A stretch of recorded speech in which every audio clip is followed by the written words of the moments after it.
Good morning बच्चों।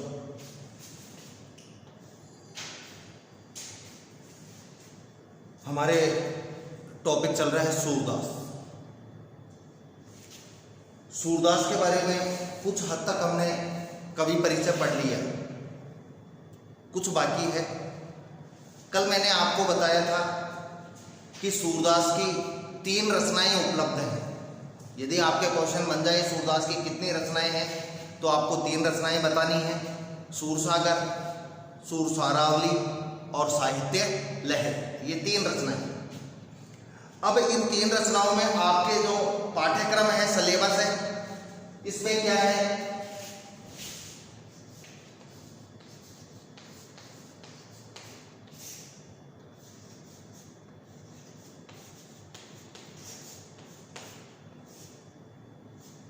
आपका जो अध्याय है वो भ्रमर गीत से लिया गया है। कहां से लिया है? भ्रमर गीत से। अब ये सब भ्रमर गीत है क्या, ये समझने की बात है। आपको मालूम है, पूरी घटना बता रहा हूं। आपको मालूम है कि भगवान कृष्ण जब बड़े हो गए, कंस का वध करना उनका उद्देश्य था, तो और कंस भी ये चाहता था कि मैं कृष्ण को मार दूं, क्योंकि कंस को मालूम चल गया था कि ये मेरा वध करेगा, ये मेरे को मारेगा। तो इसी क्रम में कंस मथुरा का राजा था, तो कंस गोकुल में निमंत्रण भेजता है। किसी समारोह में कृष्ण और बलराम को बुलाता है साथ कंस, ये सोचकर कि भाई वहां कृष्ण आएगा, मैं उसको मार दूंगा, मरवा दूंगा। तो उस क्रम में ये दोनों भाई वहां जाते हैं मथुरा, और वहां जाकर उनको मारने का प्रयास किया जाता है जाने के बाद। लेकिन परिणाम क्या होता है? अंततः कृष्ण कंस का वध कर देते हैं। और उसका वध करने के बाद अब प्रश्न आता है कि राजा कौन बने मथुरा का? मथुरा का राजा कौन बने? मथुरा का राजा बना लोग चाहते थे कि कृष्ण बने, लेकिन कृष्ण ने मना कर दिया कि भाई मेरे नाना है उग्रसेन जी, कंस के पिता थे, कृष्ण के नाना थे, उनको शासन संभाला जाता है। लेकिन उग्रसेन जी ने एक शर्त रखी थी। उग्रसेन जी ने एक शर्त रखी। क्या शर्त रखी? कि मैं राजा तभी बनूंगा जब कृष्ण और बलराम मेरा सहयोग करें यहां रहकर। मजबूरन कृष्ण को हां करनी पड़ी और वो वहां रह गए। उधर गोकुल में, नंदगांव में गोपियां जो थी वो प्रेम करती थी। ये ध्यान रखना, ये आजकल वाला प्रेम नहीं था। हृदय की भावनाओं से प्रेम करती थी। आपको जानकर आश्चर्य होगा, शादीशुदा तो शादीशुदा, विवाहिताएं तो विवाहिता, अविवाहिताएं तो उनसे प्रेम करती ही करती थी, विवाहिता जो थी वो भी उनसे प्रेम करती थी।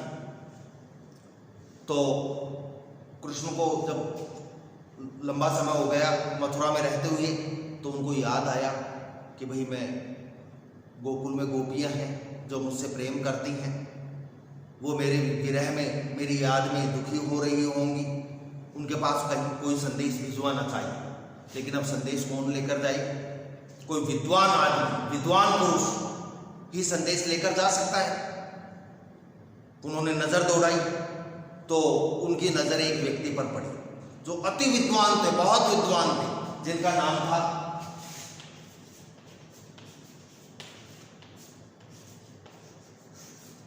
अक्रूर। क्या नाम था? अक्रूर। अक्रूर जी को अपना दूत बनाकर, संदेशवाहक बनाकर कृष्ण ने भेजा गोपियों के पास। अक्रूर जी गए। बहुत ज्ञानी पुरुष थे अक्रूर जी, लेकिन अक्रूर जी गोपियों को समझा नहीं पाए। जिस उद्देश्य से कृष्ण ने उनको भेजा था, अक्रूर जी उनका उद्देश्य पूर्ण नहीं कर सके। क्यों नहीं कर सके? वो इसलिए नहीं कर सके, भाई समझाएं क्या, किसको समझाएं? गोपियां कृष्ण के अलावा कुछ सुनना ही नहीं चाहती। वो तो यही चाहती है कि कृष्ण आए यहां पर। कृष्ण जो कहना है वो कृष्ण खुद कहे, स्वयं अपने मुख से कहे। गोपियां सुनना ही नहीं चाहती। कहने वाला भी क्या कहे, क्या समझाए? ये बिल्कुल दुखी मन से वापस मथुरा लौट गए गोकुल से। अब कृष्ण को चिंता हुई कि भाई अब क्या किया जाए, इतने बड़े विद्वान को भेज दिया। तब उनकी एक नजर पड़ी एक व्यक्ति पर जिनका नाम था उद्धव जी।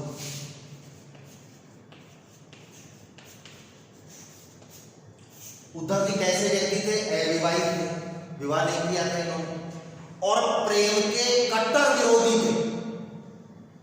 प्रेम शब्द ही पसंद नहीं था इन्हें। उन्होंने देखा कि यार ये आदमी गोपियों को समझा सकता है,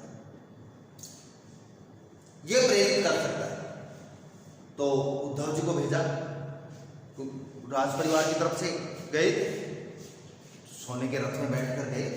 रथ जाकर गोकुल में, नंदगांव में, नंद के घर के बाहर रुका। तुमको मालूम है होता था पहले किसी के गांव में, किसी के घर के बाहर कार भी आ जाती थी तो लोग इकट्ठा हो जाते थे देखने के लिए कि यार कार आई है, किसकी आई है, कौन आया है। तो सोने का रथ, वहां के लोगों ने सोचा कृष्ण आ गए, कृष्ण आ गए। फिर बाद में पता चला कृष्ण नहीं, उनका मित्र, उनका संदेशवाहक उद्धव जी आए। गोपियों को भी समाचार मिला साथ, गोपियां भी इकट्ठी होकर झुंड की झुंड बनाकर पहुंचने लगी नंद के घर। अब आपको मालूम है, कल्पना करो, आप आंखों के सामने एक दृश्य लाओ जो मैं बता रहा हूं, जो मैं रूप दृश्य चित्रित कर रहा हूं। पहले ये सोफा वगैरह, कुर्सियां वगैरह, चेयर वगैरह तो होती नहीं थी, पीढ़े या पलंग होते थे, खाट। तो नंद का घर है, आंगन में नंद और यशोदा बैठे हैं पाटे पे या पीढ़े पे, उनके सामने उद्धव जी बैठे हैं, औरों के बैठने के लिए जगह है नहीं। तो क्या होगा ऐसी स्थिति में? लोग चारों तरफ खड़े हो जाएंगे। अब चारों तरफ खड़े हो जाएंगे तो जो लंबे हैं वो आगे हो गए, तो पीछे जो छोटे खड़े हैं उनको दिखेगा नहीं। बाद में गोपियां पहुंची, अब गोपियां कैसे देखें? तो वो अपने पंजों के बल पर उछलकर, एड़ी ऊंची करके वो देख रही थी कि कृष्ण आया है क्या। तो बाद में पता चला कि भाई ये तो कृष्ण नहीं, उनका मित्र उद्धव है जो संदेश लाया। गोपियों ने पूछा कि भाई हमारे लिए भी कोई संदेश लाए हो क्या उद्धव जी? इनको ही सुनाओगे, नंद बाबा को और माँ यशोदा को ही सुनाओगे, हमको हमारे लिए भी कोई उपदेश है क्या, संदेश भेजा है क्या? तब उद्धव जी कहते हैं, टॉपिक पर आ रहा हूं मैं, ये सारी चीजें तुम्हारे चैप्टर से रिलेटेड है जो अब तक मैंने बताई है। तो गोपियां कहती हैं कि भाई हमारे लिए भी कोई संदेश भेजा है क्या प्रभु ने, या आपके लिए भी संदेश भेजा है? उद्धव जी कहते हैं लेकिन आपके लिए जो संदेश भेजा है वो मैं आपको आज नहीं कल बताऊंगा। भाई आज तो नंद और यशोदा को बताऊंगा, आपको कल बताऊंगा। तो भाई ठीक है, लेकिन और कल कहां बताऊंगा? बगीचे में बताऊंगा, सुबह के समय। गोपियों के लिए ये भी बहुत था कि उनके आराध्य, उनके प्रियतम ने उनके लिए संदेश भेजा। अगला दिन होता है, निश्चित समय पर बगीचे में गोपियां भी पहुंच जाती हैं और उद्धव जी भी पहुंच जाते हैं। और साथ जब वो वहां पहुंचते हैं तो उद्धव जी अपना संदेश सुनाना शुरू करते हैं। संदेश में क्या सुनाते हैं उद्धव जी?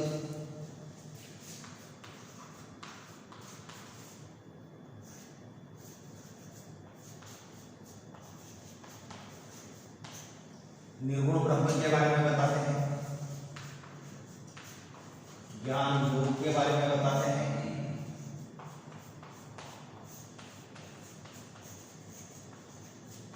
योग साधना के बारे में बताते हैं। इनके बारे में उपदेश देना शुरू कर देते हैं। जबकि गोपियां तो कृष्ण से प्रेमा भक्ति करती थी, वो ये सुनना ही नहीं चाहती थी। मैं आपको पढ़ा रहा हूं, आपके टॉपिक समझ में नहीं आ रहा है, आपकी पसंद का टॉपिक नहीं है, आप ध्यान नहीं दोगे, क्योंकि व्यक्ति वही सुनना चाहता है जो उसके मन को अच्छा लगता है। उद्धव जी तो निर्गुण ब्रह्म की बातें बताएं। कबीर वाले में मैंने समझाया था निर्गुण क्या होता है, जो रूप रंग आकार प्रकार से रहित होता है उसे निर्गुण कहते हैं। गोपियां तो सगुण के बारे में सुनना चाहती थी, कृष्ण के बारे में, कैसे हैं वो, क्या पहनते हैं, क्या खाते हैं, कब आएंगे, क्या संदेश दिया है, और वो सुना ही नहीं रहे, वो तो बात ही नहीं बता रहे हैं, अलग बता रहे हैं जो गोपियां नहीं सुनना चाहती। ज्ञान योग के बारे में कि भाई तुम ज्ञान के मार्ग पर चलो, ज्ञान को अपनाओ। कृष्ण कोई भगवान नहीं है, साधारण व्यक्ति है, एक ग्वाला है जो आजकल मथुरा की राज व्यवस्था में संचालन में अपना सहयोग दे रहा है, साधारण व्यक्ति है लेकिन गोपियां मानने को तैयार नहीं कि हमको तो वो साधारण आदमी चाहिए, कैसा भी है वो उसको लाओ। तो योग साधना के बारे में, योग का मार्ग जो बड़े बड़े ऋषि मुनियों के लिए भी कठिन है, उस योग के मार्ग के लिए गोपियों को कहते हैं। यहां बड़ा विवाद हुआ है। योग ऋषि नाम अभी अगम्य, योग ऋषियों के लिए भी बहुत कठिन है। गोपियां तो स्त्रियां थी, स्त्रियों के लिए कठिन है तो पुरुष तो कर ही नहीं सकते, और जब पुरुष ही नहीं उसका पालन कर सकते तो स्त्रियां तो कोमलांगी होती हैं, स्त्रियां कहां से उसका पालन करेंगी योग का? कैसे किया जाता है योग? भयंकर गर्मी में अपने चारों तरफ आग जला ली जाए और बीच आग में बैठकर योग साधना की जाए। गर्मी के दिनों में तपती रेत में नंगे बदन रेत में पड़े रहें और फिर योग किया जाए। इसके अलावा भीषण शीत ऋतु में जो तेज सर्दी हो उस समय निर्वस्त्र बिना कपड़ों के जल में खड़े रहकर साधना की जाए, एक टांग पर खड़े रहकर साधना की जाए। ये योग का मार्ग है जो उद्धव जी किसको बता रहे हैं? गोपियों को। जिस योग के मार्ग पर बड़े बड़े ऋषि पुरुष नहीं चल सकते, बड़े बड़े ऋषि नहीं चल सके, वो योग का मार्ग गोपियों को बता रहे हैं, जो बिल्कुल अनुचित है। ये बात होगी। अब गोपियों का मन नहीं लग रहा उद्धव के उपदेश में, क्योंकि जो गोपियां चाहती थी वो कह ही नहीं रही थी। तो आपको मालूम है वो दोनों कहाँ हैं, गोपियां और उद्धव जी? बगीचे में। बगीचे में फूल भी होते हैं, फूल होते हैं तो फूलों पर भ्रमर भी होते हैं, भंवरे भी होते हैं। अब भ्रमर तो आवाज भी करेगा, गुनगुन करेगा, गुंजार भरेगा। तो जब भंवरा गुंजार भरेगा तो उद्धव जी से अच्छी बातें, उद्धव जी से अच्छी आवाज गोपियों को किसकी लग रही थी? भंवरे की, भ्रमर की। इसलिए सूरदास ने इसका शीर्षक क्या रख दिया? भ्रमर गीत। समझ गए भ्रमर गीत क्यों रखा? भाई उस बगीचे में उद्धव जी अपना उपदेश दे रहे हैं, गोपियों को वो उपदेश बिल्कुल भी अच्छा नहीं लग रहा। जब गोपियों को उपदेश अच्छा नहीं लग रहा तो गोपियों के कानों में किसकी आवाज पड़ती है? भंवरे की। भंवरे की आवाज है। गोपियों को भंवरे का जो स्वर है वो उद्धव जी के स्वर से अच्छा लग रहा था, तो गोपियां उस भ्रमर के गुनगुन को, गुंजार को सुन रही थी। इसलिए सूरदास जी ने इसका शीर्षक रख दिया भ्रमर गीत। समझ में आ गया होगा सर? ये अपना कवि परिचय पूरा हो चुका है।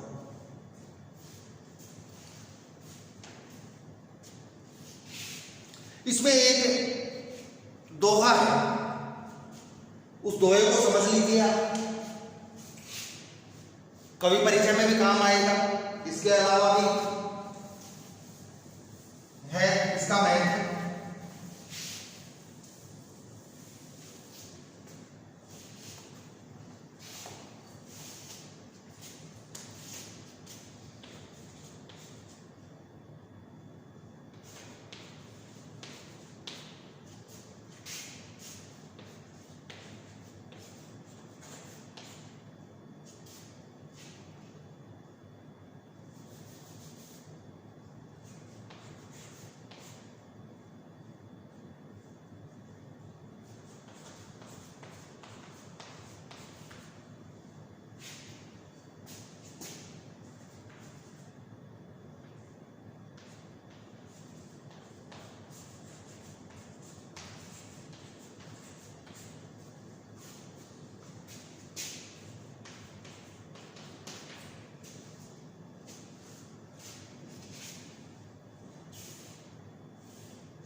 क्या है इसमें?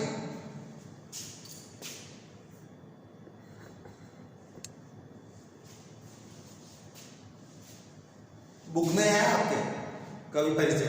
सूर सूर तुलसी शशि उद्गण केशवदास, अब के कवि खद्योत सम जहत हैं करत प्रकाश।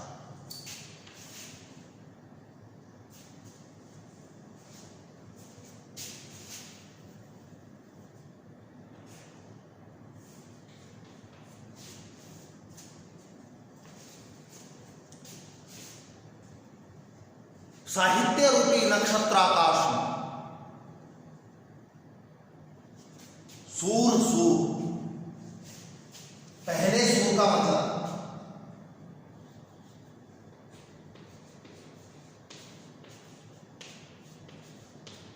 सूरदास, सूर का मतलब सूर्य। सूरदास तो किसके समान है? सूर्य के समान। सूर सूर, सूरदास सूर्य के समान है। तुलसी शशि, और तुलसी यानी तुलसीदास, शशि यानी चंद्रमा की तरह। उद्गण यानी तारे, केशवदास ये कवि हुए हैं।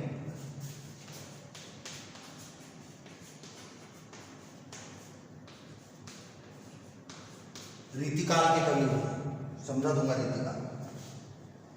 अब के कवि खद्योत सम, और आजकल के आजकल के कवि खद्योत की तरह। जुगनू समय बराबर।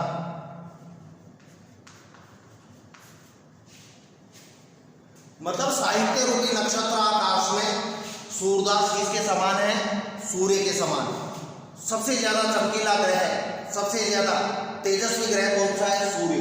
तो सबसे ज्यादा नाम किसका है साहित्य रूपी नक्षत्र आकाश में? सूरदास। जैसे नक्षत्रों में सूर्य होता है सबसे महत्व वाला। तुलसी शशि, नक्षत्रों में दूसरे नंबर का चंद्रमा होता है। साहित्य रूपी नक्षत्र आकाश में तुलसीदास चंद्रमा के समान। उद्गण केशवदास, और केशवदास रीतिकाल के विद्वान हुए हैं जो उद्गण तारों की तरह है, तारे की तरह है। मतलब सबसे ज्यादा तेजस्वी चमकीला ग्रह सूर्य, दूसरे नंबर पर चंद्रमा, तीसरे नंबर पर तारे। उसी हिसाब से कवियों के बारे में बताया। Number 1 Surdas, number 2 Tulsidas, number 3 Keshavdas. ठीक है। अब के कवि खद्योत सम, और आजकल के जो कवि हैं, अब के जो कवि हैं वो खद्योत की तरह है। सब खद्योत, जुगनू। आजकल के कवि किसकी तरह हैं? जुगनू की तरह जलते हैं, बुझते हैं, टिमटिमाते हैं हल्के मध्यम रोशनी में। आजकल के अब के कवि खद्योत सम, आजकल के कवि जुगनू की तरह हैं। जहते हैं करत प्रकाश, जो जहते हैं इधर उधर यहां वहां करत करते हैं प्रकाश, अपनी कविता रूपी प्रकाश को फैलाते हैं कभी कभार। मतलब अन्य विद्वानों ने भी ये माना है कि सर्वश्रेष्ठ जो भक्ति धारा के कवि हैं वो कौन है? सूरदास। Number 2 Tulsidas, number 3 Keshavdas. रीतिकाल के बारे में जब मैं आपके 4th चैप्टर लूंगा बिहारी का, और 5th चैप्टर लूंगा, क्योंकि 4th और 5th दोनों चैप्टर जो हैं आपके बिहारी और केशवदास, सॉरी भूषण, 5वां चैप्टर भूषण है आपको। उस समय मैं रीतिकाल के बारे में बताऊंगा, उस समय केशवदास के बारे में भी आप लोग पूछ लें। ठीक है, आज के लिए इतना ही। धन्यवाद।